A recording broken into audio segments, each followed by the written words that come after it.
Thank you. To say that we're going to meet after mid-year.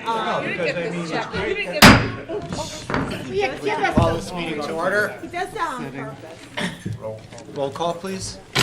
911. He just stepped out. Go to him at the end of the list. Okay, Mrs. Hack. Here. Mr. Holden. Present. Mrs. Kutash. Here. Mrs. Lisinski. Here. Mr. Minotti. Here. Mr. Oppo. Dr. Ritter. Here. Mrs. Yolish. Here. And Mr. Joello will be with us shortly. Yes. I've seen him in the building. Yes. Okay, if we could please all rise and salute our flag. I pledge allegiance to the flag of the United States of America and to the republic for which it stands, one nation under God, indivisible, with liberty and justice for all. Thank you. Please be seated. Okay. At this time, I would entertain a motion to approve the agenda. So, second. Motion has been made and seconded. Is there any discussion? Sensing none, all in favor, aye. Aye. Any opposed? Motion carries unanimously. Okay, items, Dominic, could you shut off that blinding light in my eye? Cap on it? Put a cap on it. Yeah, just shutter it. There's a little, yeah, a little slide. The truth and nothing but the truth. Oh, I have really light sensitive eyes. I have little spots in front. I'm the kind of guy who wears sunglasses in the rain. Okay, items presented for a vote. Consideration of the board to accept the revised cost schedule for the 3-school fortification project. So moved. Well, do we need any discussion on that? Do you want me to hand them out? Dominic? Yeah, I'd like to. That would be nice. I didn't know what it was. Talked about that. People are chomping at the bit to get to the real Well, I meat. know, but I didn't, Yeah, we didn't have any backup. we didn't have any discussion. I thought it was, It's coming. I thought it came before I got there at the last meeting. No. I thought I missed something. This is the agenda, I'll be right. The new cost for the 3-school fortification, and for the benefit of those who haven't weren't in the previous meeting, the initial cost schedule was combined for the three schools. When we went to the state meeting, they requested that we have an individual cost schedule. Bless you. So the architect did the cost schedule, breaking it out by school. The prices actually went down a little bit from the initial cost, and the state asked that we accept the new state cost schedule because the cost schedule. We'd accepted the previous one, but the state requires us to accept the new one because when we accepted the project plans and the project manual, this cost schedule didn't exist. So what we'd like is a motion to accept the cost schedules for the 3 schools, and also to reaffirm that we accepted the project manuals and the project plans previously. Okay, and these have been reviewed to make sure that they are complete and so forth. Yeah, the architect is the one Right. who's done all that. All right. And they're Is at there- a lower cost than the previous They estimate? went down a little bit, yeah, I guess something changed in the pricing, because I had asked him, I said, is this, how come they changed it? He just said they were, he got some, a little bit lower costs, somebody else. Maybe it was oil. Nah. All right, would somebody care to make a motion? I'll make a motion to accept the 3 independent bids as presented by Dominic. Is there a second? Second. Motion's been made and seconded. Any discussion? Can I ask, yeah, I have a question, Dominic. Yeah. The Connecticut ineligible, Yeah. does that mean that that's what our final cost is? Everything else is eligible for reimbursement? No, it means our final cost is gonna be 100% of the ineligibles and about 60% of the eligibles. We'll get about a 40% reimbursement on the eligible costs. But the city is picking up that, correct? Yeah, the city will pay and get the reimbursement. Okay. Any other questions? Yeah, just for edification purposes, we approve. Is that correct, Dominic?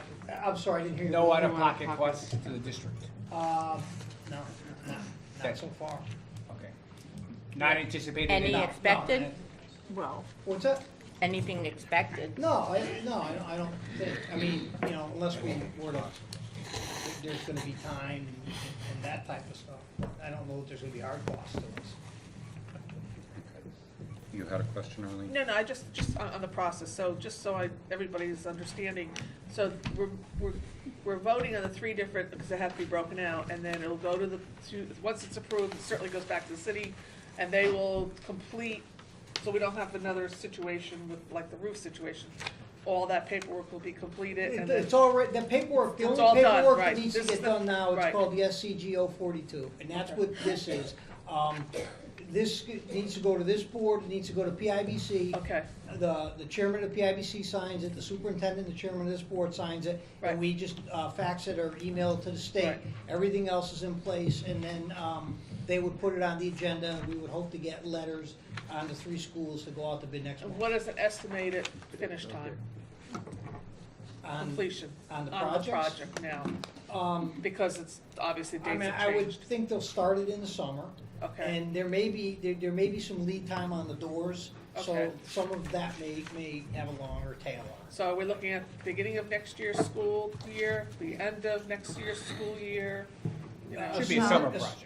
Yeah, it's a summer project that might trickle into the fall. the fall. So let's say, for the sake of argument, by January 1st of 2017, this will be done deal. That would make sense. Okay, sensing we're ready to vote. We should, I think though, in answer to your question, we should have a much clearer idea of the timeline once it goes out to bid and we've Okay. selected design professionals and contractors, because then they'll make that part of the deal. And I'm gonna ask the superintendent then, can you then appraise us of Yes. any glitches or delays Absolutely. or what have you? Because we all would assume that it's gonna be a project that will be completed on time, but, just so we're aware of it. Should there be any detours, I will definitely Thank communicate you. with the board on a regular basis. Thank you. Okay. Sensing we're ready to vote, all in favor, aye? Aye. Any opposed? Motion carries unanimously. Next on our agenda is consideration of the board to accept 2 donation items. Dominic, do you want to handle that, or should we have it, wouldn't handle it since it happened in It finance? happened, you have the hand, I don't have Yeah. extra handouts. We had handouts. Want to just in- describe it? Yeah, there were 8 or 9 desktops, used desktops that a company was donating to us, and a Promethean board or screen, as they term it. The Promethean company was donating to us, and Yes. you verified, right? They're all, I mean, it's all compatible. They're donating 9 gently used desktops that are as good, if not a little bit better than the ones desktops we have. And then CDWG is going to be donating an active panel, which is actually a touchscreen television. So it's basically the new iteration of a Promethean board. Instead of a board and projector, it's just a touchscreen 66-inch television. It's like the kind they use in the weather, when they just, Bigger. Is CDG or Promethean? The letter came from Promethean. It came from Promethean, but it's on behalf. Okay. It's a touchscreen. Okay. It says. All righty. Okay, would somebody care to make a motion? I'll make the motion, Mr. Chairman. Is there a second? I'll say. Motion is made and seconded. Is there any discussion? Sensing none. All in favor, aye? Aye. Any opposed? Motion carries unanimously. Okay, at this point, we will be going into our next budget workshop, and Tom and I will relocate to over there, and I'll turn the meeting over to Dr. Fouet, our finance director. You're good. Thank you, Mr. Chair. We are ready to continue with our conversations as part of the process of developing a budget for the next fiscal year. We have, just as a quick recap, we have had several discussions that included reviewing the requests made on a zero-based budgeting basis of all of the administrators, meaning the principals and program directors and other directors in the district. We looked at what that entailed and we discussed it. We presented at our last meeting 3 scenarios, one which included many, although not all of those items in a scenario 1, one that included fewer of those items, as you recall, in the second scenario, and a third, less expensive scenario that reduced somewhat significantly the costs involved by reducing personnel. These are all personnel issues up to this point. Yes, yeah, but yeah, we have not yet started talking about materials and that sort of thing. With that said, tonight we want to, based on your request from the last meeting, we want to present to you two scenarios. These are not in stone. These are scenarios for your consideration, but they are, at the request of the board, they are less expensive scenarios. Now, we continue to look at the issue of the core required personnel involved with certain delivery of certain required by law services, although we have made some adjustments in consultation with our directors on those issues. Tonight we will actually have it set up with a, if you will, if I can call it, a live calculator, and that means we will look at the scenarios and we will look at a menu of items that we've discussed, so you'll see those items, and we can together, this is truly collaboration, we'll be able to look at what some of those items are, if we put them in, if we take them out, and it will change the number as we do it. So you'll be able to see what the budget that we're looking at tonight as a, again, rough draft, but what the budget would look like with, let's start with 2 assistant principals. So if we put 2 assistant principals in, you'll see the impact, if we take them out, et cetera, and we can talk about other things that you might want to consider tonight. Good. Kathy or Diane, can you turn this monitor to face the screen so I can see what he's talking about? The computer. This one? Yeah, yes, Laptop. yes. Laptop. Can you see it? Not yet. Keep going. Spin them around. Keep going. There? Perfect. Okay. Thank you very much. You're welcome. So, Chris has talked about different scenarios, and we've really got these 2 scenarios, and I'm calling one the mandated, and when I went back and looked at what we decided was mandated and tried to find some more savings, and then I went and I created something called the modified mandated, and that was after we received some feedback from some of the different departments.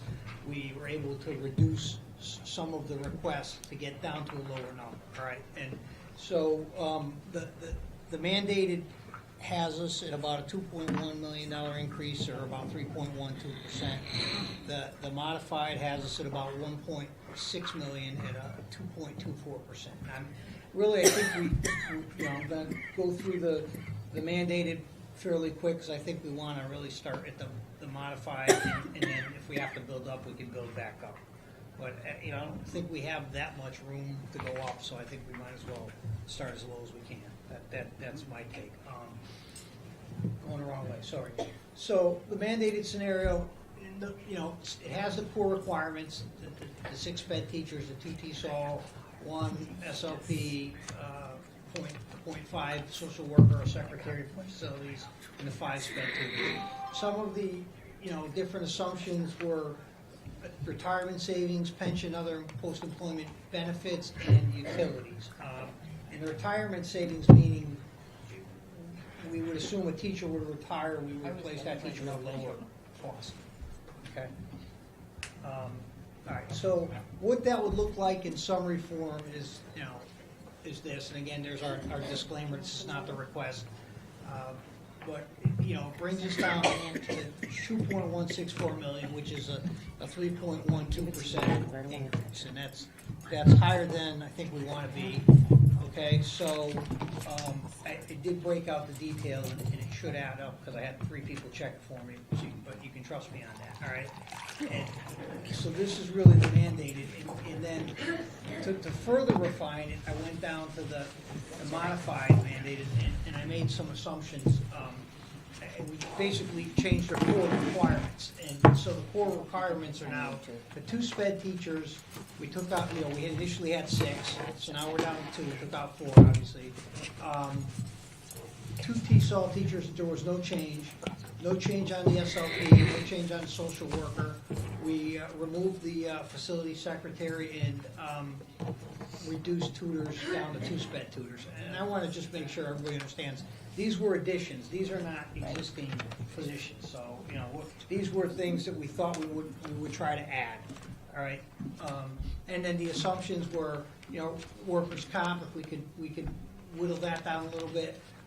reduce utilities based on our consumption and rates, and also reduce the FF&E estimates that we had in the document. And what that ends up looking like is this, it gets us to about 1.56 and about 2.24% increase. All right, and if you want to go through the detail here, the pretty much all the families, most of the families, all the payroll and benefits families are reduced. The instructional materials, the program improvement, and the tuition are untouched. And then the administrative is reduced a little bit.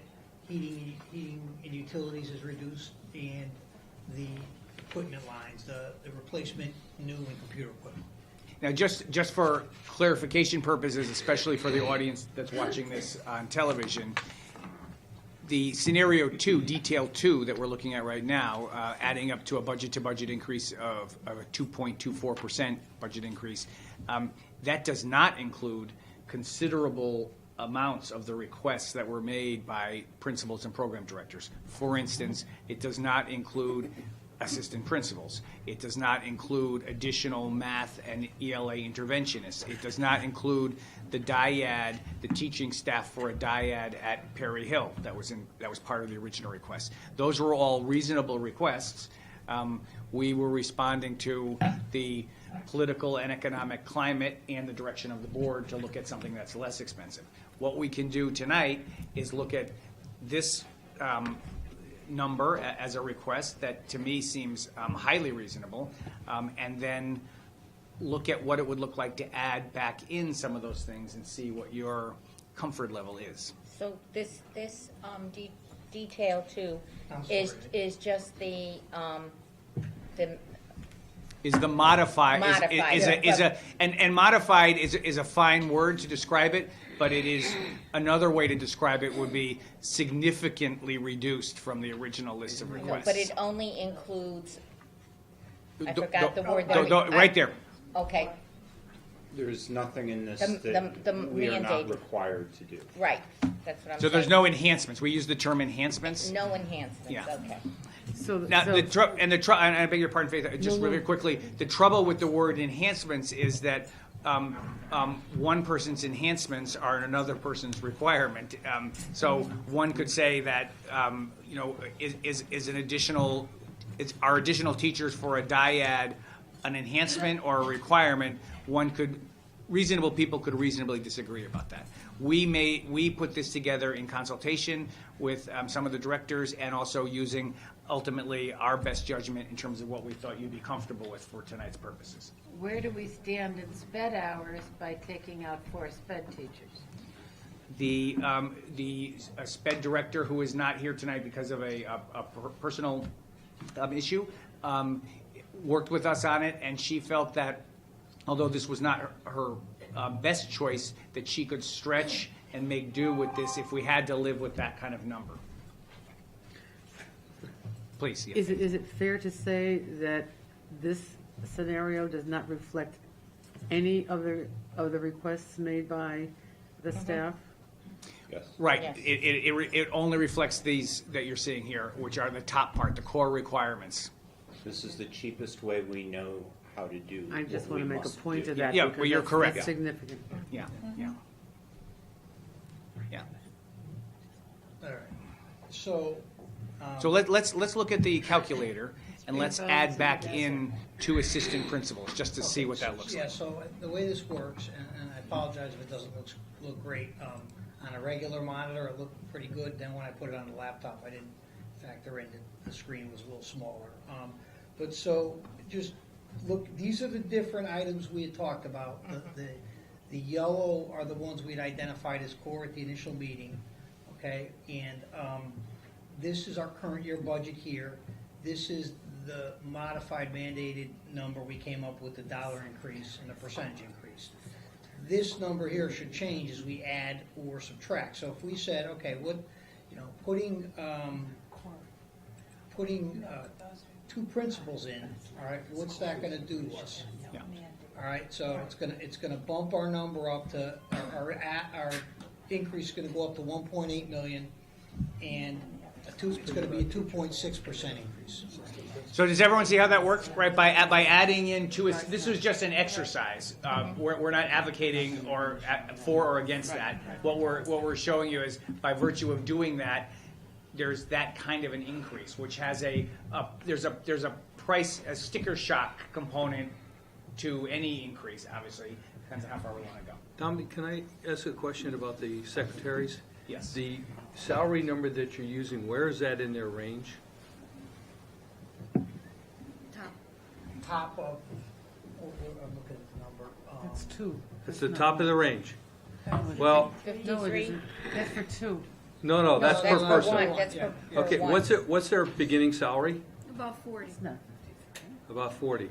Why don't we use that number instead of 53? Well, I don't No, know no, if he included benefits or not. That's exact, I kind of, in lieu of trying to throw benefits at this, I think we get, then we pick up really another 10, 12,000. I understand it, but you originally told us that these numbers didn't include benefits.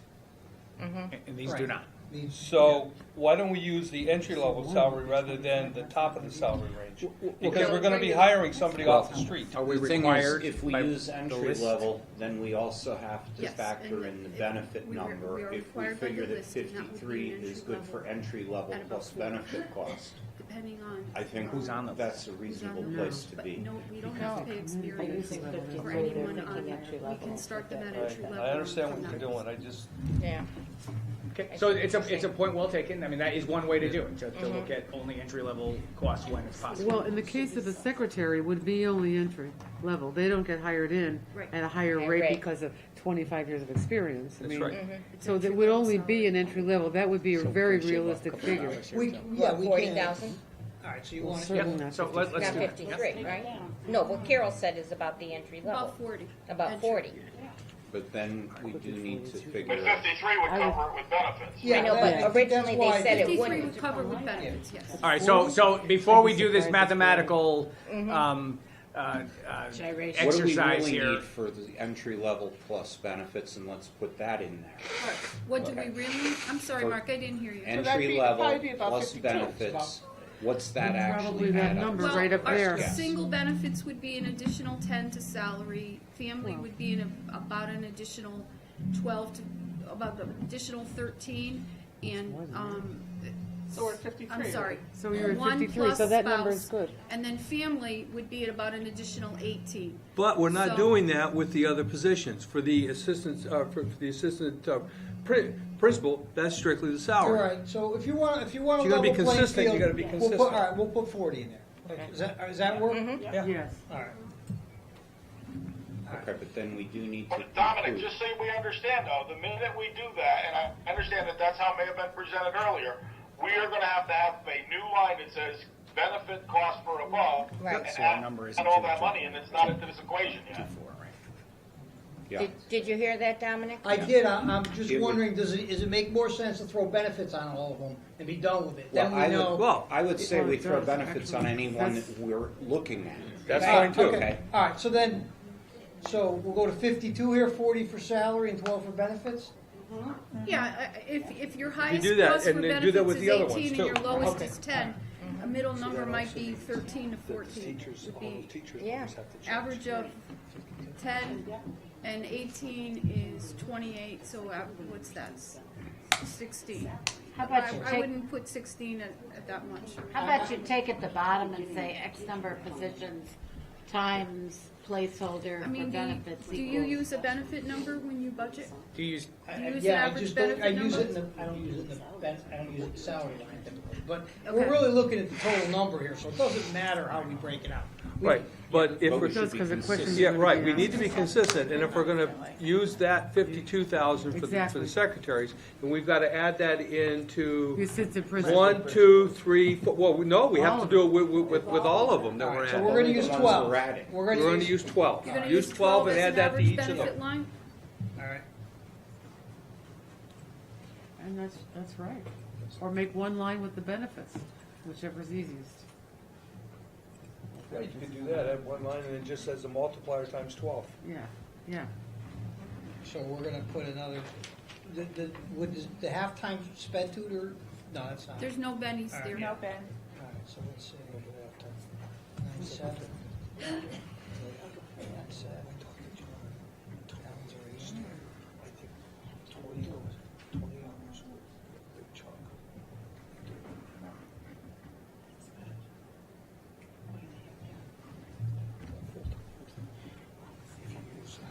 Chris? Yes. I'm hoping you can hear me. I can. I just want to go back to the sped teacher issue. We Yes. started with 6 based on a recommendation, and now we're at 2. Are we going to end up in the middle of the year or in October hiring sped teachers without having a budget behind it? Well, it's, as you know, it's certainly possible that depending on the enrollment changes, which, as you know, happen at all different times of the year, that is conceivable. This was not done off the cuff. This was after some serious conversation, and she, that is Dr. Hanaway, looked at all of the options and thought that she could she admitted it's going to be stretching, but that she could stretch with the 2 and with the tutors, support, et cetera, that was listed there.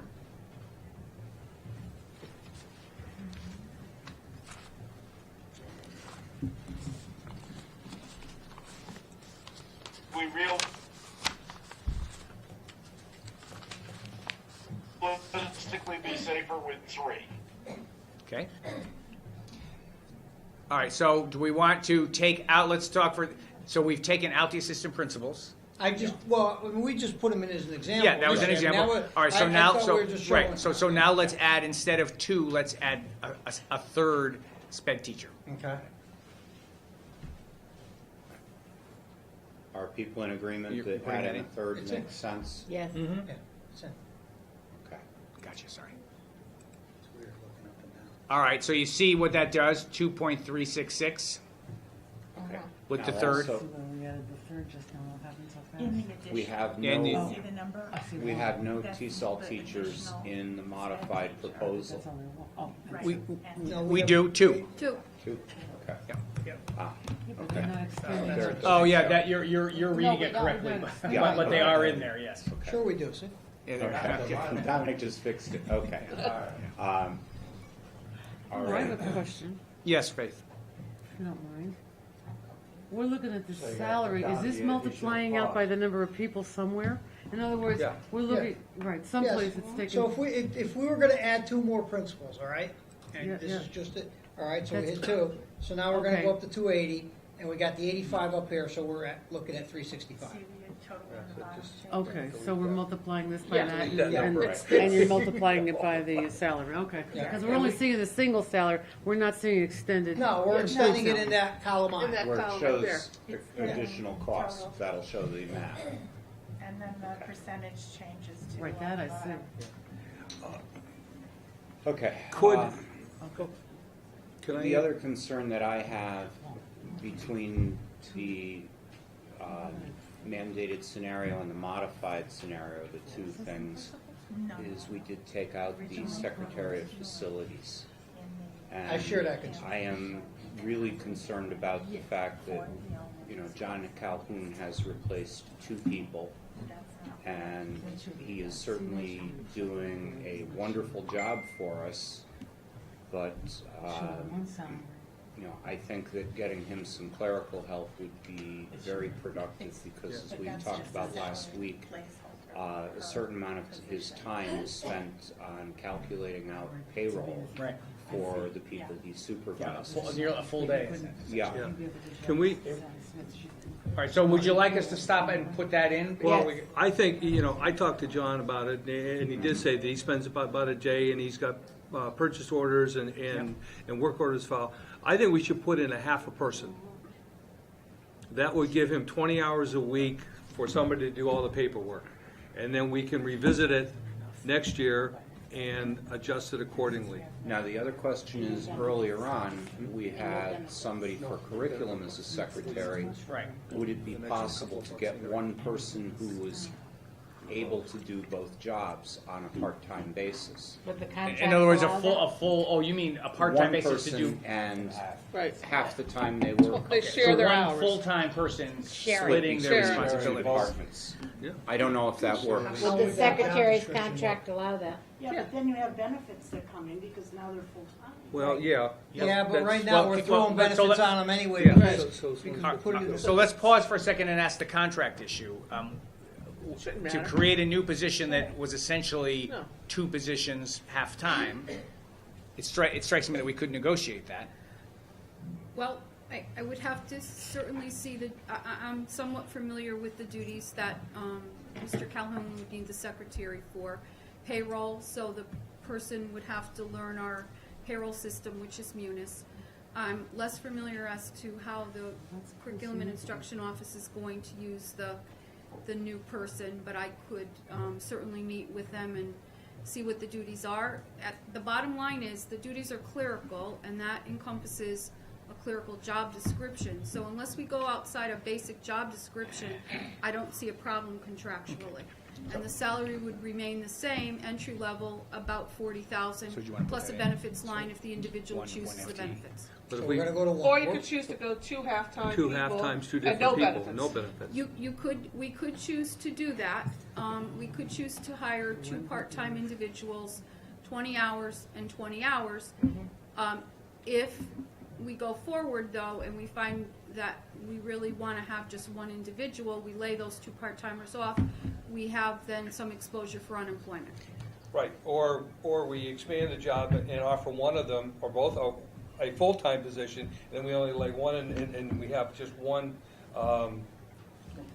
risk point versus 2. Well, Under our you answer, because you know. Okay. Under our merit system, we cannot extend a full-time, we can't extend full-time to those that are part-time. Our merit system requires that our full-timers take a test. So we administered that test back in October. We just hired someone from Mohegan School. So we have a list of individuals that have passed. We have 6 additional secretaries on that list that we could call for additional positions in the district. So if we hire 2 part-timers and we decide going forward that we need a full-time, we just cannot extend their hours to 40 hours per week. We're prohibited from doing that under the city's charter. Carol? Yes. Couldn't we hire the 2 part-timers from the people on the list so that if the positions became full-time, they would be the next ones up anyway? Right. No, because those are individuals to take full-time positions, as I understand the merit system. I will But we can offer anybody a part-time position. You don't need a test for it. That's correct. So we could offer them the part-time position, knowing full well that if a full-time position opened up, we have the possibility of losing them. Or if we offer the full-time position, they could move into it. So we would. Yeah, if the list didn't So we expire. would advertise, and if they applied, we could certainly interview them, and if they were interested, we could offer them part-time. If they are on the list, I would imagine then we could offer them a full-time. Right. What if the Do we list, have to advertise for part-time? Yes, we have to advertise under our contract for all positions that we fill. Can we tell them where? I mean, we can actually. Well, then we talk to them.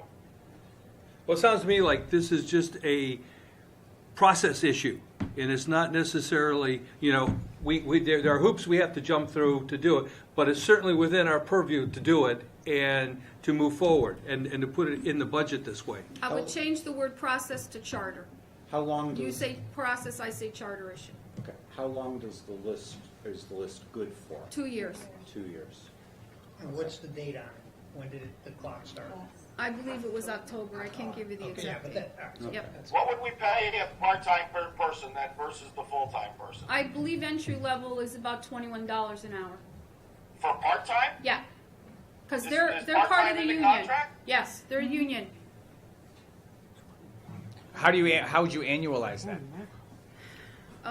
Well, depending on we have to keep our part-timers under 29 hours a week, or we Right, have a right. benefit exposure.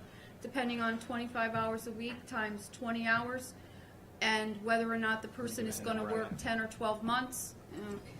I can't. I can't Right, do no, it. that's fair. No, I wasn't trying to, can't do it yeah. right it's 21 times, if we say 20 hours, $42,000, almost $44,000 if we hire 2 part-timers versus 1 full-timer at $40,000. Plus benefits.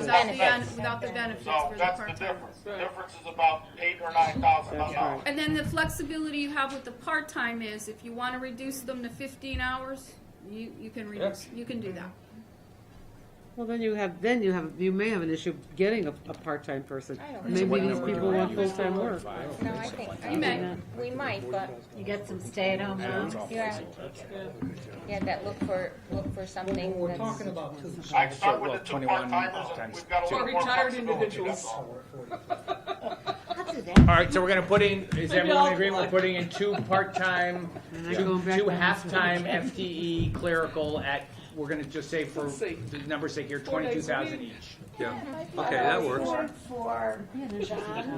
What, half 0.5 for John and his facilities, and 0.5 I'll do for 10 bucks. curriculum. Yeah. Yeah. Okay.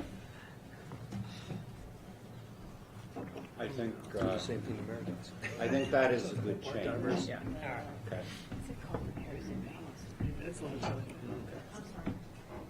Are you comfortable with the way we're discussing it, or would you like to add anything? Okay. Tina is our director of curriculum. This is why I turn and ask her, because she is very interested in this support, and she has some very compelling arguments for why she needs it. She'll take what you can get. 20 hours is better than 0. Oh, I think she would agree with that. Yes. Yeah. Okay. Yes. All right. Okay. Moving on to other issues of concern. Does anybody else see any items that they really feel we must be including? And bear in mind, I have very strong reason to believe that the mayor will not propose any budget that includes a tax increase. And while he campaigned on no tax increase and some of us didn't, the fact is, I think the public has shown that they support the mayor and that pledge, and I don't think it is likely that we're going to see a budget that includes a tax increase. At our first meeting, I mentioned at the time I was expecting that if the grand list grew this past year about as much as the prior year, we'd be looking at something in the general range of $1.4 million. Because while the mayor gave us $1.6 million last year, $800,000 that came with the expenses that we had had the prior year, it was just that they were on the city side. So it was really only $800,000 of new money. Add to that the $800,000 or $900,000, depending on how you calculate it out, because some of that was also in propane expense, and propane has come down in price. I don't think where we're at right now at 1.687 is totally out of the ballpark.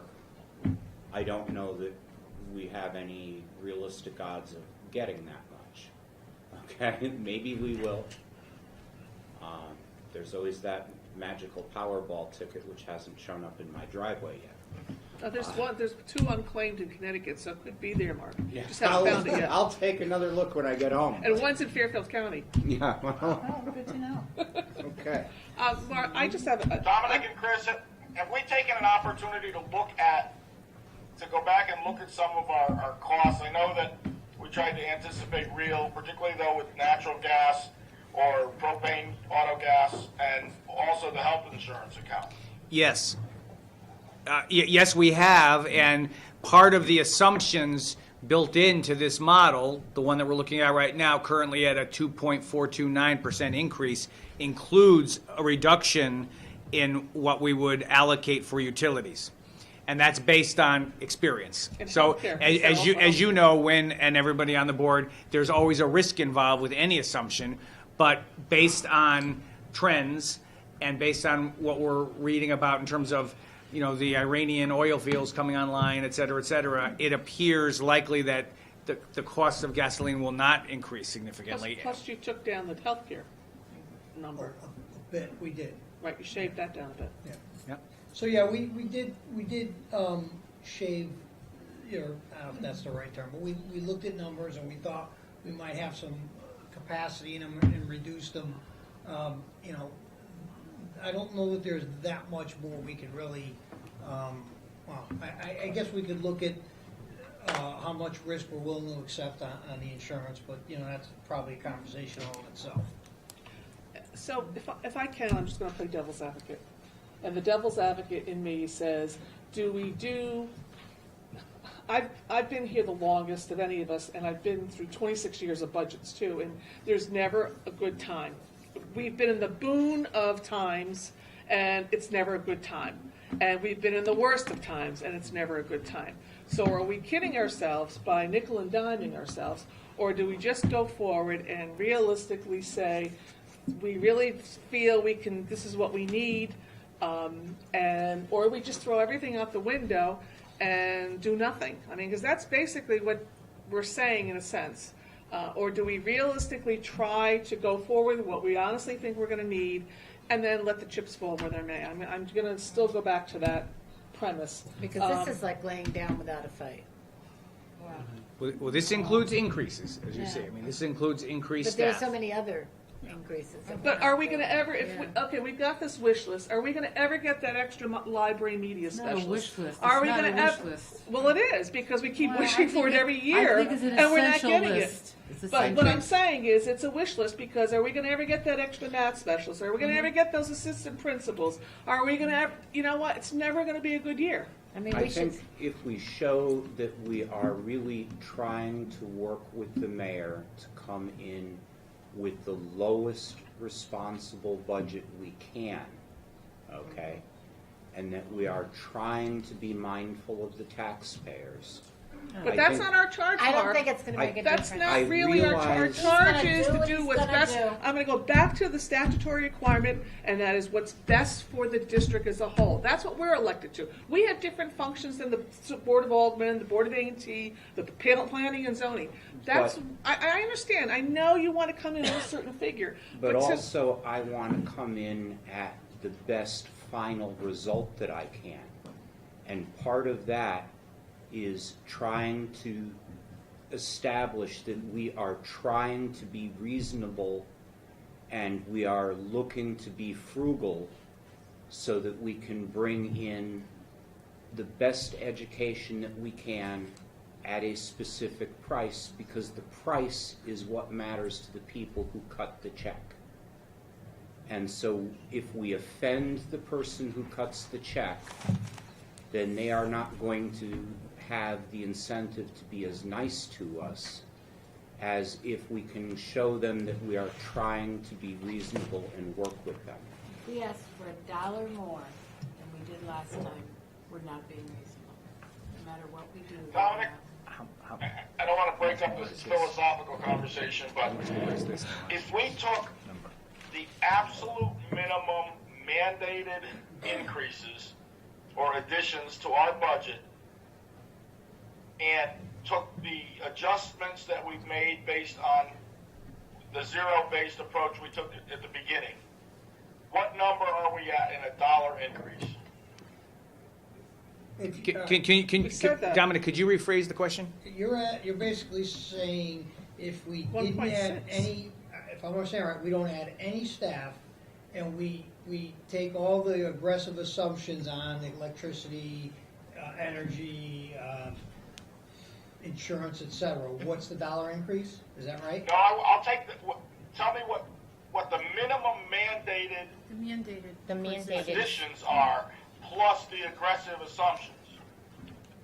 Well, that's what we have Yeah, here. that's That's what scenario 2 is, That's the 1.5 million increase. which is less than last year's 1.55. request. 1.558. This right? number here, Wayne. Right. Which is the 2.2244. I can't see this, the way the screen is. I I'm can't sorry, pick it up. I'm sorry. So it's 1.558 Yeah. is Yes. what our bare bones request would be. And And two- right now, we're up to 1.687. Yes. Yes. So it's 2.244 or versus 2.429. Kathy? I'm not going to worry about it. I think we just got to, if we concentrate on the dollars of me, that's one place just to hang our hat. Kathy, you had something. Okay, well, I'm in the schools and I know other people are too, I'm sure, and if you do go in there, kids are having a real tough time, all right, and I really think a school counselor, at least trying to get one more, I think we really need it. I'm not talking about even the older kids, I'm talking about the babies that are coming in kindergarten and first grade. I mean, these kids are having a real hard time, whether it's family matters at home or they have to clip up on a behavior chart and they throw a tantrum. I mean, they just can't accept things. These little ones, they need to be able to have someone to go to, and I really think that a school counselor, especially, I mean, I'm not as familiar with SIS, but I trust Ken with what he feels. But I do think that you know, in the elementary schools, from what I've seen at ESS and Long Hill, I think that we definitely need one. So you're looking at number 9? Number 9, and I also think somebody made at our last meeting about trying to at least get one assistant principal to start. Maybe they could split between 2 schools, 3 days, 2 days, etc. I think it's needed, especially in our 2 larger elementary schools. I really feel there's so many, and I'm just going to give, I was at Long Hill volunteering, and there were several issues going on, and it didn't just take the principal, it took her administrative assistant, Janice Simonetti was up there. There were a lot, and that was just involving 2 children, all right? I think it's necessary, and I really think that we need to, even if we get one to start, at least we try. It's a foot in the door. Well, that's what I'm saying, and I'll make the case to the mayor. I'll tell him I'll ask him to come up and volunteer with me. I mean, he'll see it.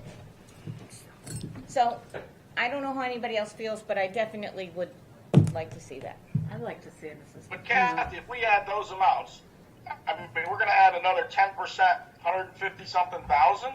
Is that where you're? I'm guessing on the number because I can't read them all. 140. But assuming that the one assistant principal would probably be I'm hoping would be selected from within. All right, if they're making $85,000 to $90,000 already, and they have their benefits, all right, you're talking about really adding $50,000. Well, we have to replace the teacher, though. Well, you have to replace it with a teacher, but I just think that I agree with an our elementary teacher who's cheap to hire because right. But what I'm saying, I mean, I agree with Arlene to that point that, I mean, yes, we can cut and we can go down to the bare bones. I mean, if you just wanted, just put in the mandates and send that. Well, but then again, we're not improved. There are things that definitely need to be there. We need to have these teachers, and I'm not talking about cafeteria duty. I'm talking about handling a school where you have so many kids coming in with issues. There's a lot of them. There's a lot of services that are needed now than there ever were before. More so, and you know, and the school system, not just our school system, any school system, everyone. You're right. Is taking on, as they say, the ills of society with the services that are being provided. You know. And you and I both know that to get children or to get some parents, I mean, if they can get into Husky or whatever, maybe they have better access to getting the medical needs that they need or the mental health needs or social services. But then if you have those parents that are in between, forget it. There's no help. I think another point to be made about the assistant principals, and I don't know that I'm at the point of saying we should put it in our budget yet, but the assistant principal position is also a valuable stepping stone to improve the odds of being able to hire from within when we need a principal. And everybody agrees that they'd like to see more promotion from within, and we really don't have an adequate pathway to get people from the classroom into the principal's office. And so I do think that the assistant principal position would be a step in that direction as well, which I think is valuable. But more than that, Mark, and you're absolutely right, because I think we all, I don't want to speak for everybody, but I do think we all agree that we would like to see promotion from within. However, Qualified promotion. okay. But more importantly is the fact that you need somebody to help. I have all no the doubt issues. they'll find plenty to keep them busy. Absolutely, and it doesn't include a recess it does No. not include cafeteria duty, recess duty. There is more needs than probably we can even imagine on a daily basis. I'm not even talking a weekly basis. I'm talking a daily basis. All right, so Kathy, you mentioned two things though, and I'm just trying to get a number. We got 150,000 round figures for an assistant principal position. 140. Yeah, Talking about school counselors, and because I can't see the number, how many and how much? Well, So do you want to give a number for both of those? 140 plus 90, essentially? those So two? 230? 230. 140 and 90 would be 230. And 90 gives us one counselor or Right. One three counselor. counselors? Yeah. One. Yeah, 89, 250 with Benny's. At 89, Including 250 benefits. with benefits. And Yeah. where is this counselor going to serve? Elizabeth Shelton, where they have, as you know, several very high-need programs, and also at, well, actually, it would be a three-school split, right? SIS, Elizabeth Shelton, and Long Hill, right? Yeah, but you were gonna use two people to That do was for that, two, yes. so. Yeah. Okay. So it might be You just- can Higher use, than how do you use, 180. how do you use one person and do that? Right. I don't think you can. I think No. that's creating So failure. what do we have up there? So you have to We have leave one something more. off Two of up where there? they're I gonna thought you I serve. think if we get the position in there, the people in that department figure out how to best align. All right, if we put in, just for argument's sake, if we put in the two counselors, this is just as a scenario, and one assistant principal, then that bumps us up to 288. Does it? Yeah, 2.88%. Or it puts our ask at just over 2 million. Only when I see the two now. I understand the very reasonable arguments that have been made about asking for what we think we need, and that's something that should be considered, and ultimately it's the board's decision. In my role, I will say, I'm going to recommend that we try and come in as close as possible to being under 3% for the reasons that I think are obvious. And I understand one could disagree, and I respect those disagreements, but I think it would not be a bad idea as a school district in this political context. Reduction in federal funds, questions at the state level, issues at the local level, to come in with something that's over 3, I think will set us Right. up for a Definitely. situation that will be ultimately leading us back to this room, back to these tables, back to this list, and making cuts. But Chris, don't you, and Mark, I think you'll agree with this, as possibly everyone, if we go in with, okay, say 2.88, chances are they'll come back and say, no, you need to, okay? But if we go in with 2.24, chances are they're going to come back and say the same thing. We know that. Okay, so, My feeling is there is no chance that they will come in anywhere near 2.88, regardless of what we ask for. do you think they would come in at 2.24? No. Or are they going to go under 2? I believe they will come in under 2. So no matter what, we're going to have to come back to the drawing table, correct? Yes. Okay. So my point is, just do what you think is right. Well, then, I would like to keep that, at least that 2.88. It might be a powerful argument in the court of public opinion that having an assistant principal not only is good for kids, but also offers the pipeline for local talent to gain the experience necessary for future consideration for principals. So that might be something that will be appealing, but it's hard to know. I mean, whatever the board decides, I I will understand. support. Okay. Okay? But I'm encouraging us to try to come in as low as we can. When you look at what we need to put in, all right, what we're adding, I mean, doesn't seem to me, we're not putting Be in a the lot. whole list. It doesn't seem like we're adding a whole bunch of stuff. It seems like we're trying to narrow it down to what we feel is the most important. I do feel everything that we are talking about is a responsible request. The question is, what is the best strategic request?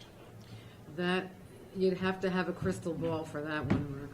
So the issue, looking from left to right at the bottom, the original lowest request that included, an additional teachers was a 2.244% increase, as opposed to this scenario to the right, the far right, which includes the assistant principal and 2 counselors, 2.88.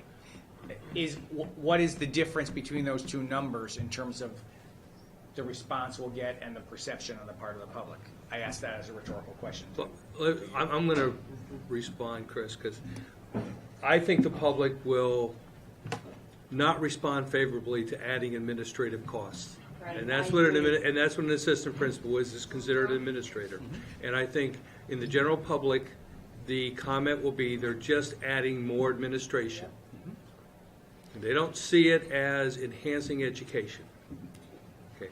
The counselor issue, I think, weighs much heavier because of the way kids are coming in and what is expected of the school. And I think you can make a much stronger argument for a counselor than you can for an assistant principal. And frankly, it's not our responsibility to provide people paths for growth. If they can't get to a principal's position here in the schools, they can leave Shelton, get us somewhere else, get the experience, and then come back. There's nothing wrong with that. And in fact, it's good for people in general to work for other companies to get experience and see how other people do things. That's how the business world works. The day of working for one company your entire life is pretty much non-existent. Yeah. So that's another argument. Looking at the need is clearly there. Kathy presented a scenario of seeing some issues of need in a school today. I was in a completely different school today, doing some walkthroughs with the principal, and the principal had to leave doing the walkthroughs with me because of issues that occurred just like you're describing. So the need for some kind of help, whether it's counselors or assistant Counselors are a principals, whole lot less expensive too. We need the need is there.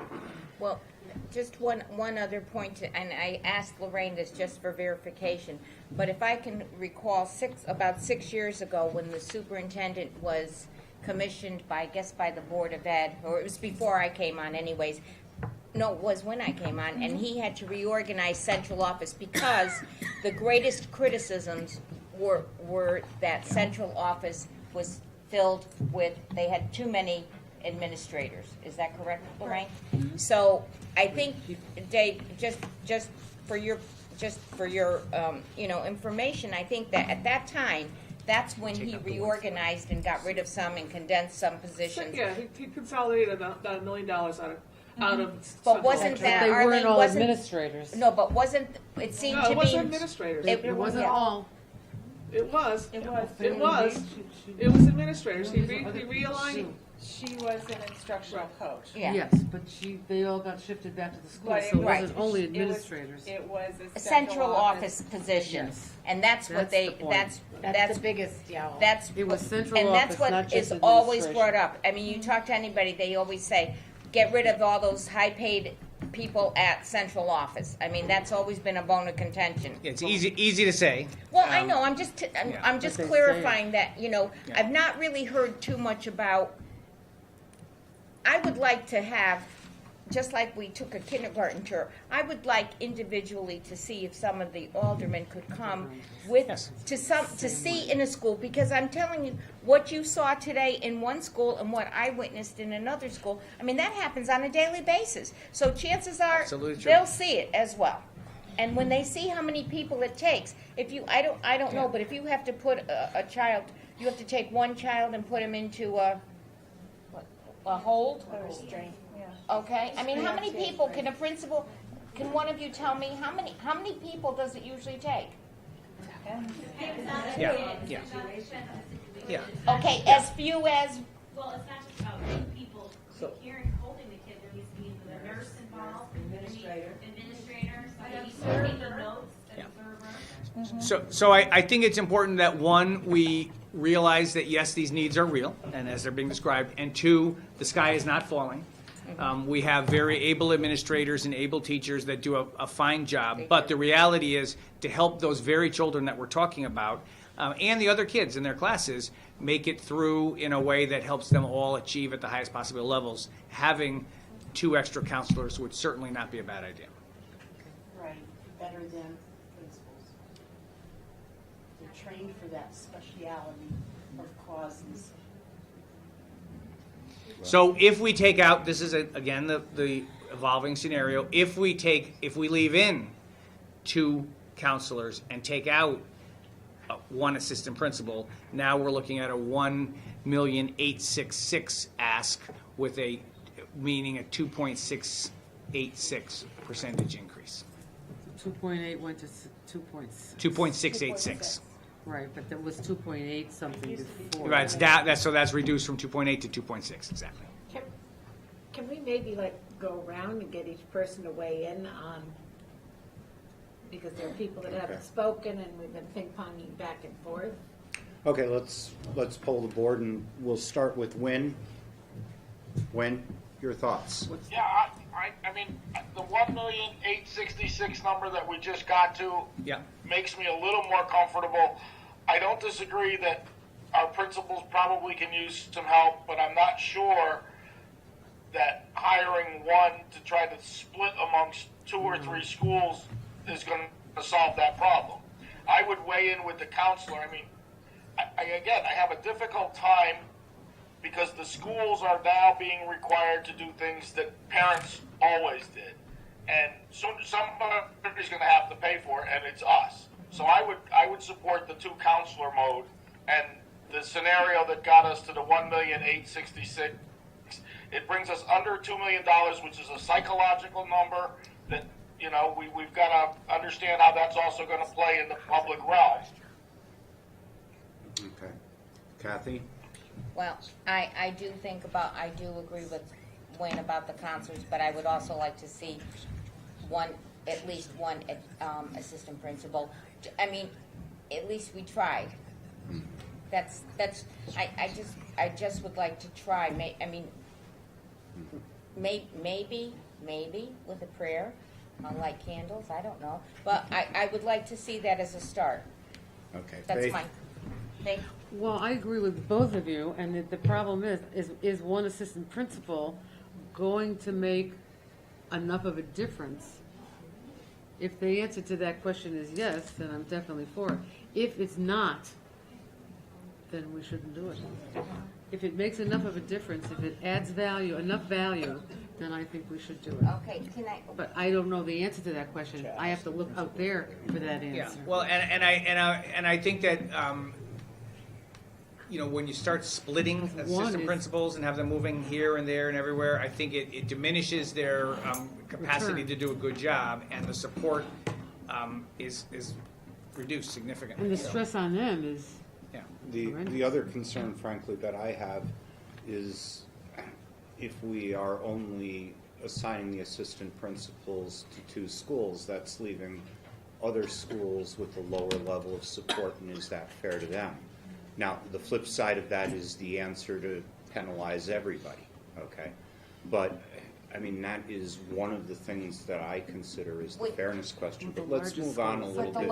But Mark, the larger schools have more kids. More issues. Well, they have more kids and more issues. So I mean, Okay. I don't know. I don't know if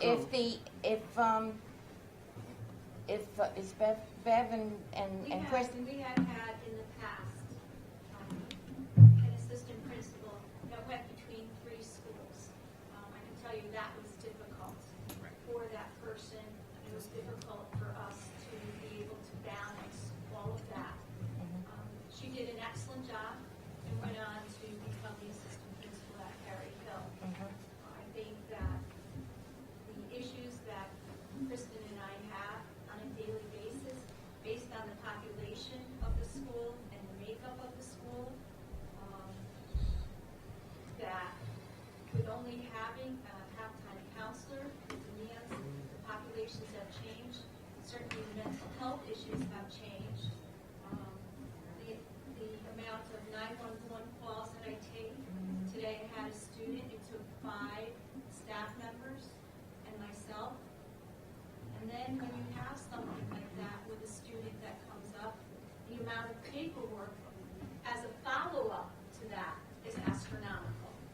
It takes me away from I have 22 classroom teachers. It takes me away from my observations. It takes me away from my support of my beginning teachers. It's a lot of disruption to the building when you have an incident that happens. You deal with it as best you can. And I'm a taxpayer here, and I understand what each of you is saying with regard to certainly a number coming in with Kristen and I, both live in town, and to come in with a number that is approachable, that is acceptable, is something that I'm quite aware of. But I think, could we make it work? I think that we could. And I know that Were you talking what about work? one an assistant principal Just work. one. between two schools? Is that what you're saying, Yes, Beth? and I think that, we can work it out. We work it out now with, Kristen and I share a counselor. And we're very good when an incident happens at her building, and it's my day. It's always stay where you're needed. So we're going back and forth with the needs of the building. And so we try to be really good in understanding of that. But things have changed a great deal in the building. I think that, as Wynn said about the whole mental health issue, there's things that we're doing now as staff that parents used to do. And we have those conversations. And it's certainly up to the board. Could we make it work? Yes, we could. We could. But it's Quality of the certainly end up to result you to is a decide question. that. Okay, as a follow-up, because one of the other things that so far everybody who has spoken has talked about is support for adding the counselors, okay, or adding, we've got, how many counselors in here? 2, okay? If we are adding 2 counselors district-wide, what kind of relief does that give you relative to splitting an assistant principal? I think it's 2 different positions. Mm-hmm. I think that, this is my perception, I think that a counselor can work in the classrooms more. We went with the second step program. We're trying to reach children in that way. Could we be doing more lessons that way? Yeah, we could. Is that person, today the counselor was there. She had 4 forms for DCF that we had to go back and look at. And, she has to go talk to the teacher. I mean, the demands are so different. So is the counselor can handle part of that? But it's really, they're 2 different jobs. They're 2 different jobs. And an administrator has to have their hand in all of it. Yeah. So the counselor can't take on those leadership or administrator roles within these specific situations that arise, even if it's not just a mental health issue, but with evaluations, with observations, with running PPTs, 504 meetings. We have to be in everything. So we're only with that one person. You're really basically running from 6 to 6 all day, and then it's a crisis. Because that's what I get right to that. Yes, the council will help us, assist with us, but they can't necessarily be in charge. Again, because we've already been there once. Yeah. Okay. Let's continue on. Arlene? Well, 2 things. Number one, obviously, the superintendent's going to make a recommendation. To some degree, you have to defer to him because he's more of an expert on it than I think any one of us are in terms of what the needs are of the district. But on the other hand, the issue of the assistant principal, my feeling is we've been talking about assistant principals since before Perry Hill.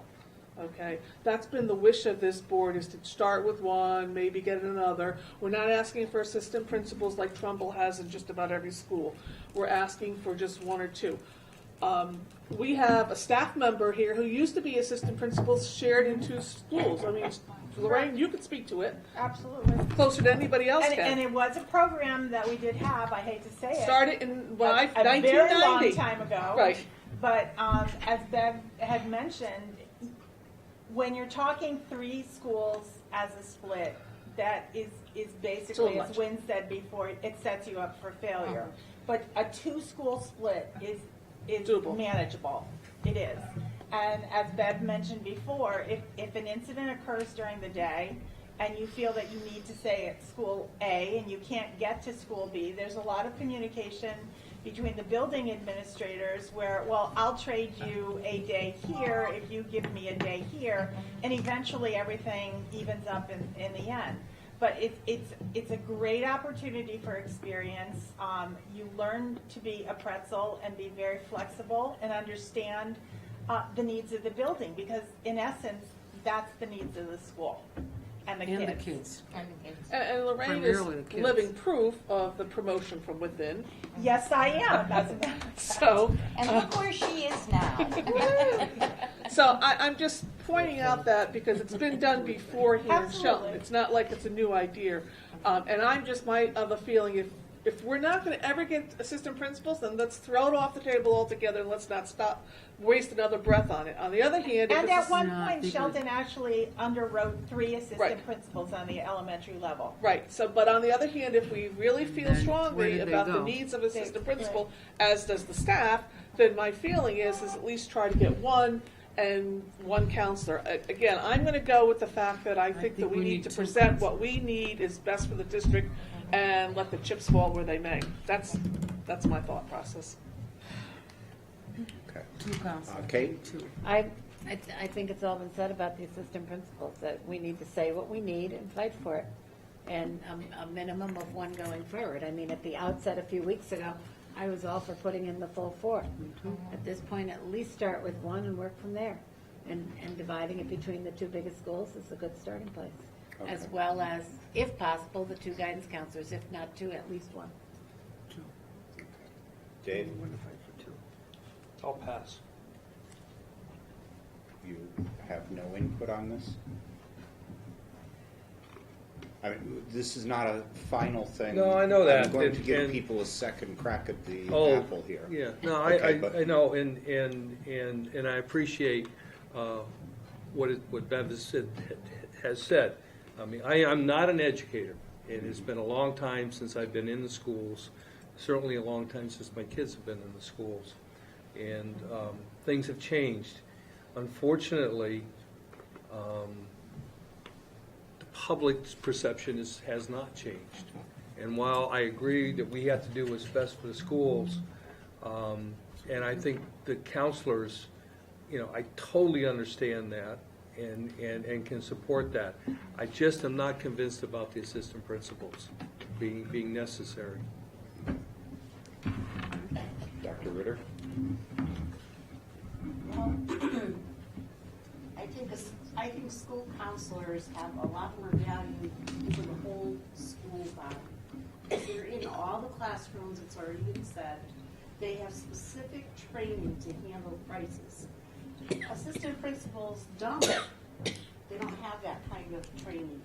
And I think that you have to go back and look at the jobs of the regular principal.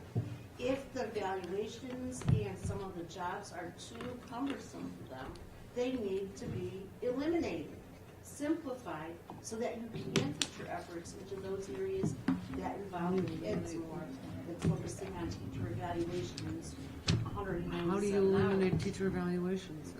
Well, last time we had that conversation, the principal said they were doing 9 evaluations a year, and that's not including who's not tenured, you get more, and how many just mini walkthroughs. That's absolutely ludicrous. Okay, Chris? All that time could be spent doing other things with kids. And I think counselors can teach, they'll be in there. I never see principals in my 40 years coming into the classroom with an armload of lessons, saying, go do something, let me take your class, I want to get the feel of the kids. Or saying, hey, let's plan a lesson together. You do this part, I'll do this part, a collaborative lesson. I've never seen that. So for an assistant principal to say, okay, you're just going to take care of prices, no, I'm just not in favor of it for that. Chris, keying in on something that Darlissa just mentioned, our teacher evaluation plan appears to call for more observation than what the state requires. I'm going to tell you no. Well, I would just say that Absolutely not. the reality is that our plan is approved by the state and is a slight variation on the state requirement, but the reality is across the board, both in Shelton and across the state, the requirement to evaluate teachers to help teaching quality improve and to help learner outcome improve is absolutely a requirement. So if we were to find another way to do it, let's say we wanted to think of another way to do it, it would require an administrator of some form to do it. I would like to think that our principals and assistant principals would primarily function as instructional leaders, which would include evaluation and going into classrooms. But if we could alleviate them of anything, it would be the crisis management. Now, that's not going to really be possible because at the end of the day, a principal is going to be in charge of a crisis in a building. Right. But if we could have some help to deal with some of the issues that we know are coming, that we can predict based on trends that are coming, not because the kids are bad, but because there are more needs and more parents are, families that both parents are working, where in the past maybe a child that needed to stay home for a couple, for a year or two before they came to school. They're in school now because parents are working.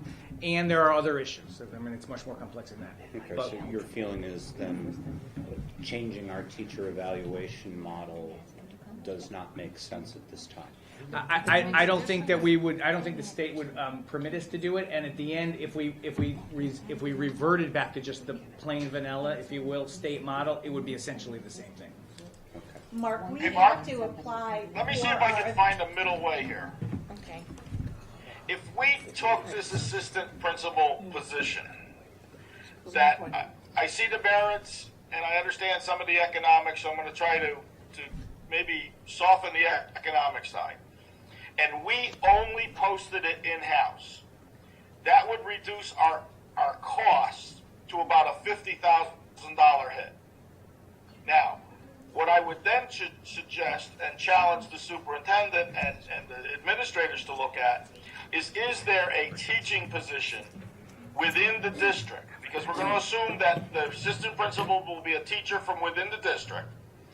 Is there another position in the district that can go unfilled? Whether or not it's a low-enrolled classroom, I understand we're going to have to look at kindergarten grades again, but I think for $50,000, we can do that assistant principal, divide it between the two schools, and everybody kind of gets what they need. Okay. So- All right. So that calls for an elimination of Tom is teacher next on this, and then we'll talk a little bit about Wynn's idea. Tom, your thoughts? Okay, I, again,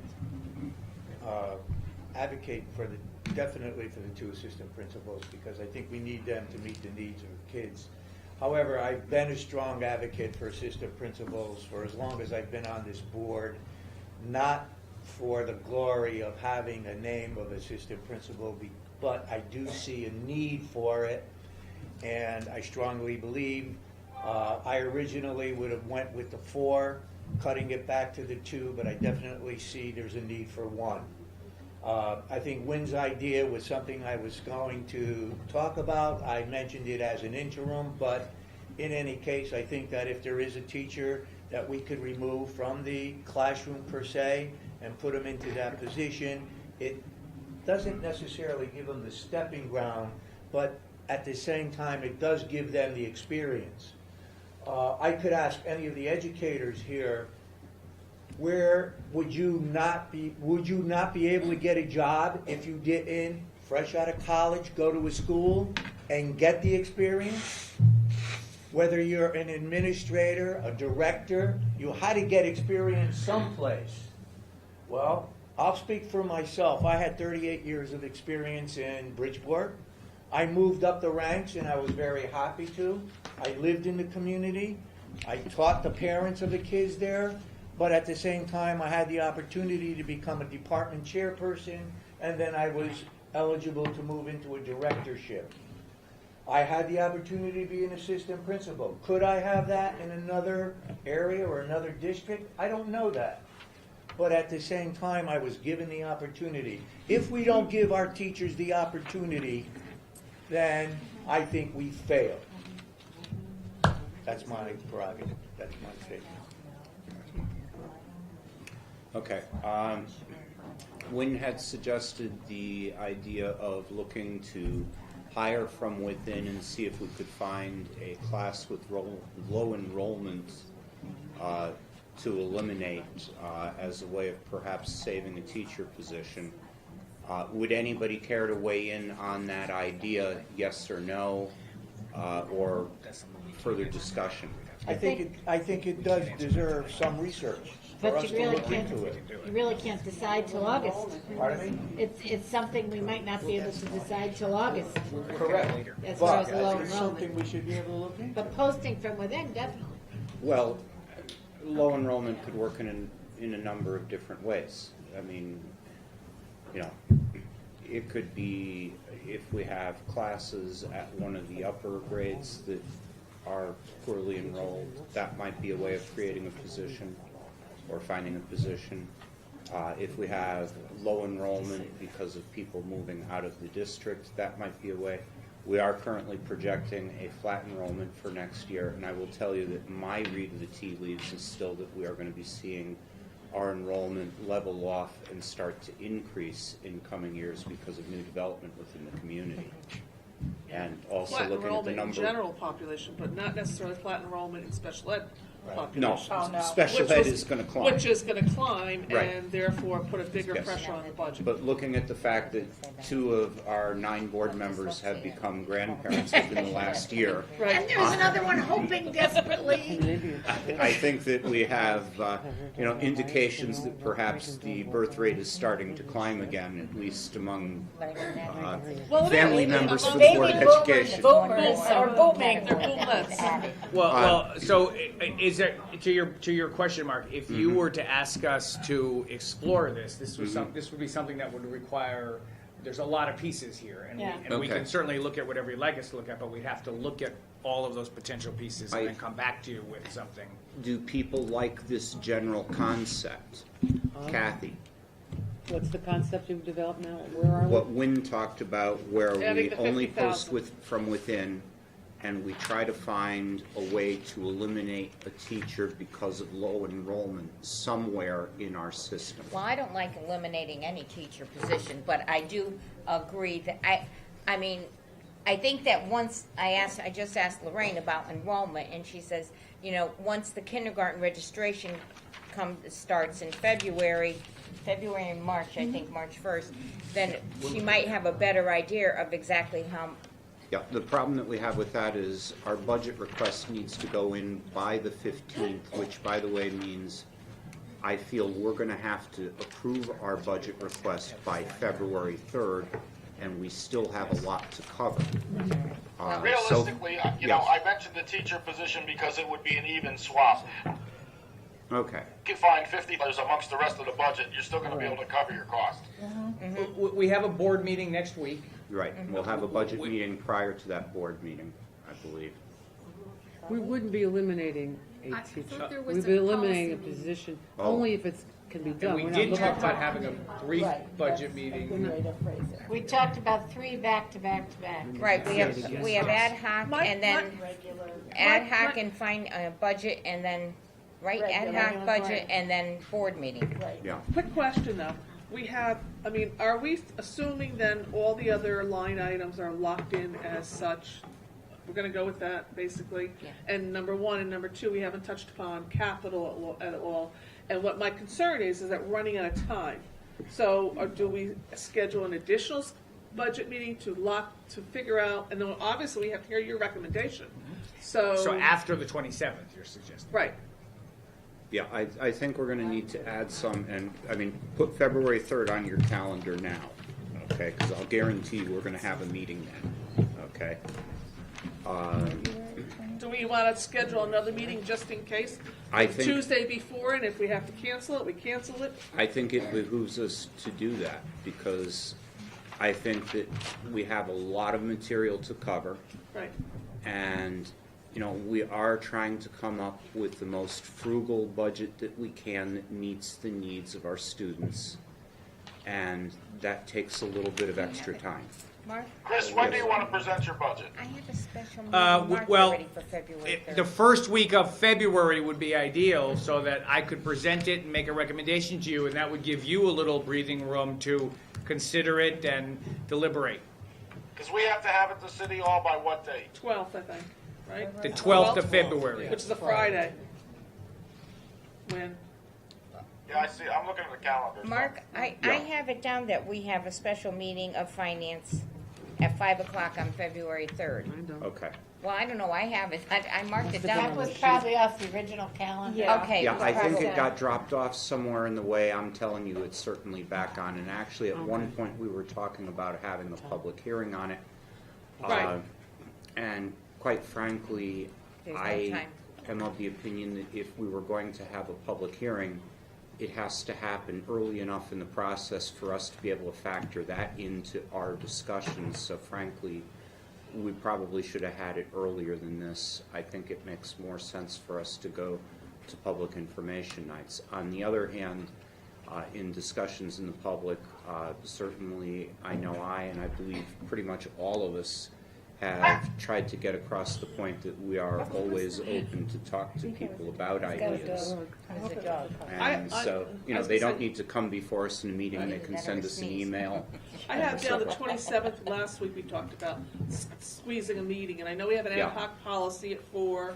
Yep. We I have have Board of another Ed meeting at at 5. We have a budget workshop at 5, and Five, then, right, and then okay. at 7, So we have the We board. do have that still, okay. Yeah. Yeah. So right now, we have 2 meetings scheduled, Right. the 27th and the 3rd. And you recall that there's a special education committee meeting, long scheduled for 5:30, which I am scheduled to Right. make an appearance at Right, least. right. That's on the 27th? On the same night. I Right. promised months ago that I would be there, and Right. they have reminded me that I have promised. Right. So, I think we should probably plan on adding another one to our agenda, and the question is, do people prefer, I would make a What nights of the suggestion the week? 28th even, Thursday night, the The 28th. budget has to be submitted to the city by February 15th. I cannot do the 28th. I have a conference. the 15th is President's Day, so I don't know if City Hall is open. Okay, so the date that's been kicked around is that we think it needs to be in on the 12th. It's due the 15th? According to the charter, I believe it's due the 15th, but That's a Monday. Well, they're That's- closed on Monday anyway, aren't they? No, they're not. No, they're not open. President's Day. But Lincoln's birthday Oh. is Friday. so is it due on the 12th or the 15th? Of course, it doesn't really matter because it's the weekend, right? Right. well, We're yeah. closed on Yeah. the 15th. So we have a special meeting. And the 16th. Oh, that's right. That's right. I think that planning on it needs to be in on the 12th makes sense. Yeah. Okay? Good. Because we certainly don't want them to say you didn't get it in time, you get nothing.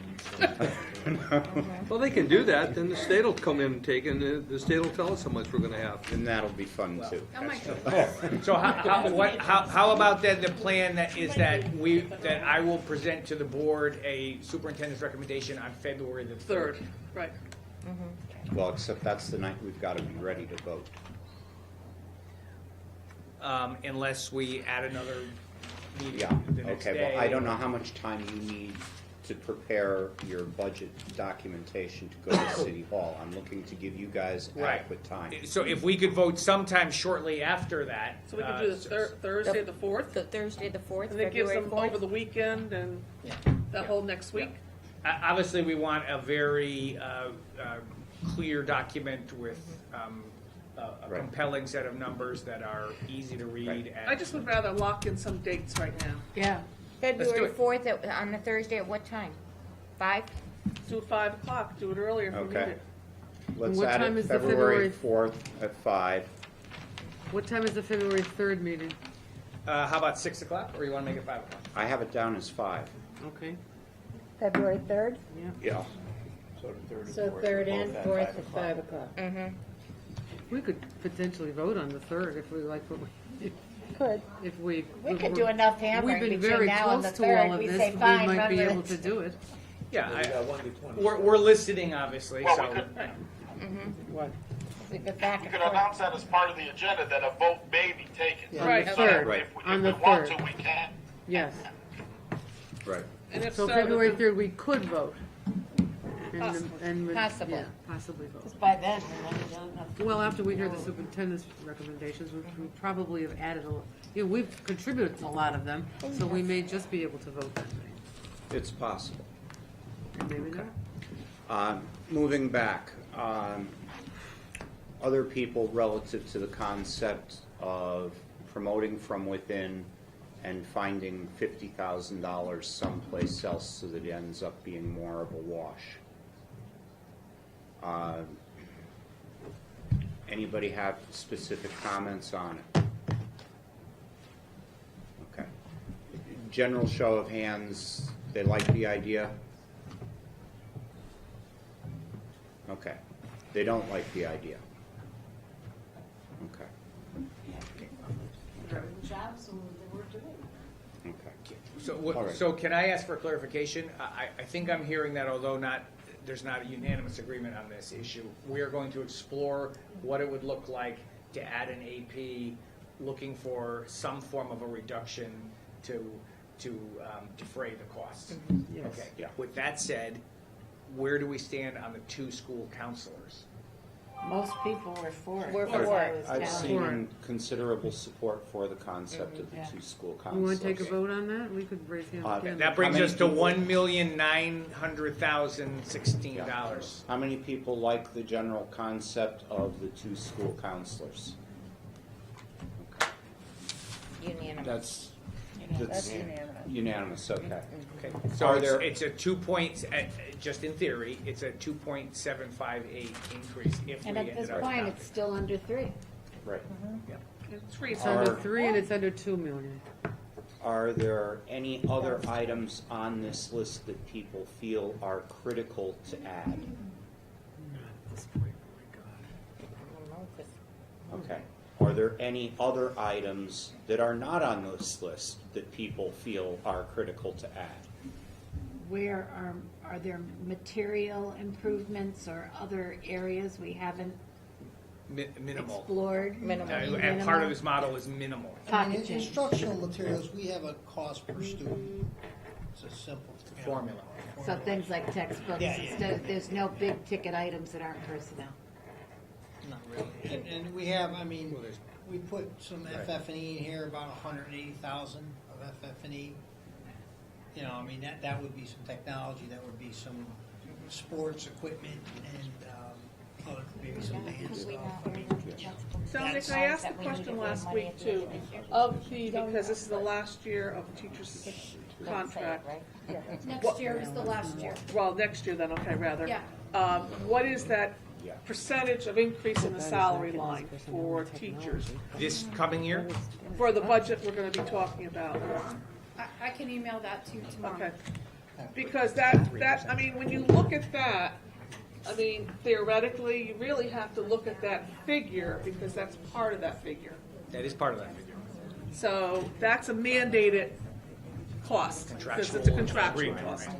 So,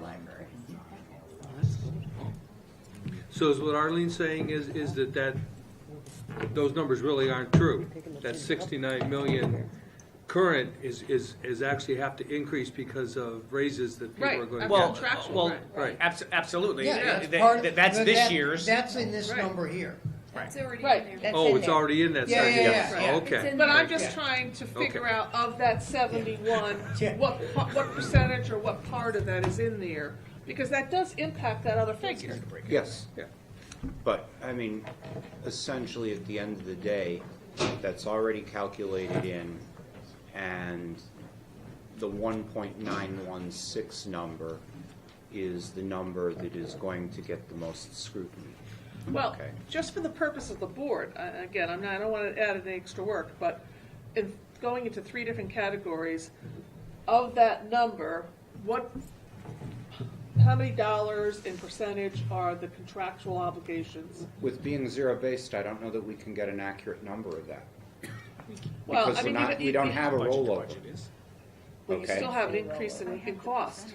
Yeah, I mean, we Yes. know the You percentages. started at zero, Arlene, so you started with no money and you built it up, and this is what you need to operate the district. Right, but So we don't need to provide any retro information. You have to provide how much will it cost you to run the district the way you want to run the district. right, but I'm just saying, for the purposes of the board, they need to know of that 71,028, okay, the percentage of that there's a salary contractual increase, which was what We we come would to that need to figure. And recalculate. you need to know that. But wait a minute, just let me finish my thought. And part of that is the contractual increases, part of it is the core mandated, part of it, and then part of it is obviously we'd like to add the additional enhancements. In order to calculate that, you would need to take what we have decided must be done next year and calculate it out based on this year's salary amounts. Okay? It's not a simple thing, because we would have to rework this year's numbers or costs on next year's needs. Okay? And under zero-based Otherwise, budgeting, you're going that's back to not- the not even rollover a conversation. situation. And this is not based on a rollover. Right, but to follow up, Win, what you said is, but we started with zero, which means we started with no teachers. Right. So what we do have to do is to follow up what Arlene is saying, is we have to justify why we have a teaching staff of X.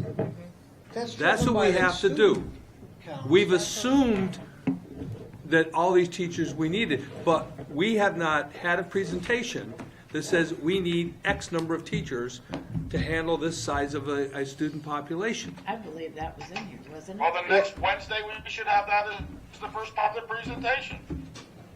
Yeah, I thought we had I thought discussed that how was- No, many. it was just, it was presented, but there was no justification for why the class sizes were the size that they were, why we had 4 teachers for 78 students, or 4 teachers for 63 students. There was no justification. There was only justifications for additions. That's what was in the book, not a justification for the number that we were being presented. And in zero base, you justify everything. You start with 0. That's the purpose of zero based. Well, at the time. We talked about that, no, and I've asked the question before, is what is the size of the classroom that we can have to safely evacuate students? We have Because that. that's a critical number. That's a And we- justification that But we need it's to not have in the just- book. It's not just about safely evacuating children, it's about quality of education. And the other point is. So if let we- me, but this question has come up on several occasions, so I want to answer this question. We have talked to our facilities director, we've talked to our safety director, we have talked with fire officials, and the answer to the question is, our current buildings are able to be evacuated safely. That's how they measure it. They don't say X amount of students per building. They say the amount of students we have in the building now are safely evacuated and we're within code. That's how they answered the question. We did ask the question. But that's not really a good answer, because if I the increase fire- a classroom by 50% of students, it's going to take longer to evacuate that classroom. Okay? The more- And that impacts I know, I understand. how what you're long saying, it takes to evacuate the school, because now I've increased one classroom by 50%. But the more. But we're not important- looking at a net increase in students. I understand that. So if it would be a different story if we were talking about going from 5,000 students to 7,000, then the building could be overcrowded and this could be an issue, but that's not what we're looking at. But I think- understand think it, but the if I overcrowd a classroom, it's going to take me longer to get those kids out of that classroom. Yes. But would it be long enough to be But unsafe? That's another answer.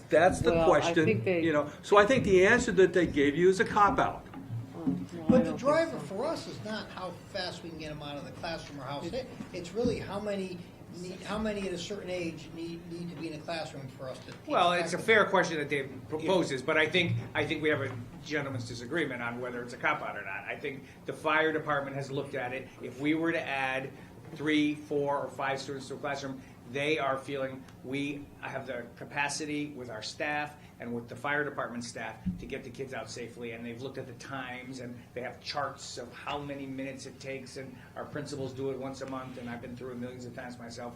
And so I am confident that based on the answer we got from safety experts, that our buildings are safe, and even with an increase to some classroom sizes, keeping the net student enrollment the same or similar, that we are not in any danger based on the experts' opinions. But from our perspective, what we're looking at is if a school has 78 fourth graders, the question really is, do we put 3 teachers for 3 classrooms and have an average of above 25 per class, or do we go with 4 teachers?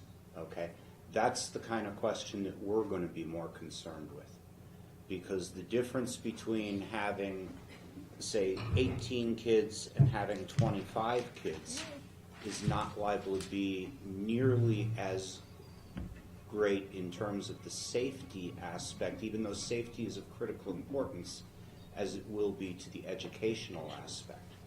I understand that, but I think it's more difficult to make the case from an educational standpoint than it is from a student safety standpoint. And you've got to convince 8 people that sit up on that alderman board that by doing that, you're placing the children at risk. They don't understand I'm not an educator, and I don't doubt, and it's logical that if I have fewer kids in the classroom, I can do a better job of teaching. That's logical. I don't know what the maximum safe number is, but let's say that the fire marshal comes back and says it's okay to have 72 kids in that room. Okay, now where do you sit? Well, okay. Look, there are guidelines and requirements to how many people can sit in this room, or can sit in an auditorium at the high school, or can sit in classrooms. And so we can look at that. I'm not sure that, let me say, I am sure that is not the measurement we want to use in terms of going forward to justify how If you go to the school district. I think that's not what you're saying either. I think you're saying that's a number people can understand, so it's a number we ought to consider. And so I'm hearing it. If you go back to the report that the alderman had used when they claimed that two of our schools were at less than 50% capacity, that was based on, I believe, numbers that were provided by the architect when the buildings were originally, they did the breaking of ground, okay? Brand new building in 1960, whatever. At that time, those buildings were rated for, I think it was around 25 kids per classroom. 30? Okay. Is there anybody on this board who believes that we could have 30 kids in a classroom and have those kids learn? Okay.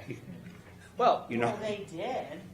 Yes, but they didn't have inclusion They don't have all then. these other problems. Times Well, are different. they hand you a book that looks something like this, the architects do, and they say, here's all the information about your building, and in it, it says how many students, in the case of schools, can the building accommodate. They use a number like you're describing, but it's based on a defunct model. It's based on a model that has no relevance in 2016. Right. So, and the fact is that classrooms in 1960 that had 36 kids in it did not serve the kids well, I will say. I was not in school then, but I'm saying it emphatically because they did not, because many of those children did not graduate from high school, but it wasn't a problem because they got jobs and were able to support families, and so there wasn't a social problem of 50% of kids dropping out. By the way, the dropout rate was much higher in 1960 than it is today.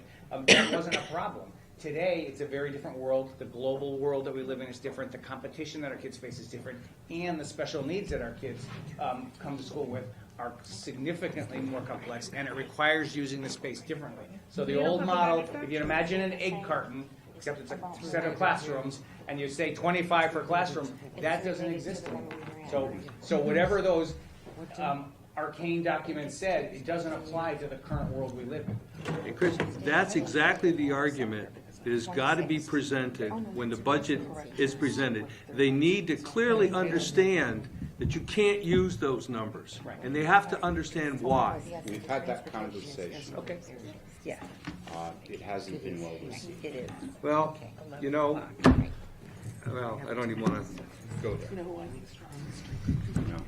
But certainly as part of the presentation, it sounds to me to the apportionment and taxation and the Board of Aldermen ultimately, that should be woven into our discussion. Yes, it will be. But we also have within schools, so those children that took up a lot more space because of accommodations were not in regular classrooms. Yeah, And inclusion. they remember within Yes. school. Oh, yes. So I've that heard. would be a good thing to put into your speech.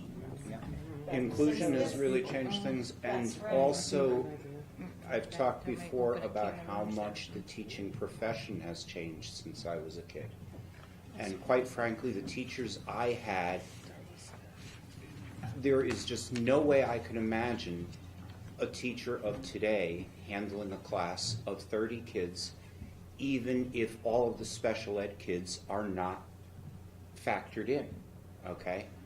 If you give a teacher 30, quote, regular ed kids, I don't see how they can be as engaged with the students as they are if they had that kind of a load of students. And I think that that is a critical part of why kids are able to learn more today than they were able to when I was in school. Okay, any other discussion for tonight? Any other discussion for tonight? Okay, I think we got a lot accomplished, and I encourage you all to, give some thought to this, and we will meet again next Wednesday prior to our Board of Education meeting. Thank you. We are adjourned. You too. You too, you too, Win.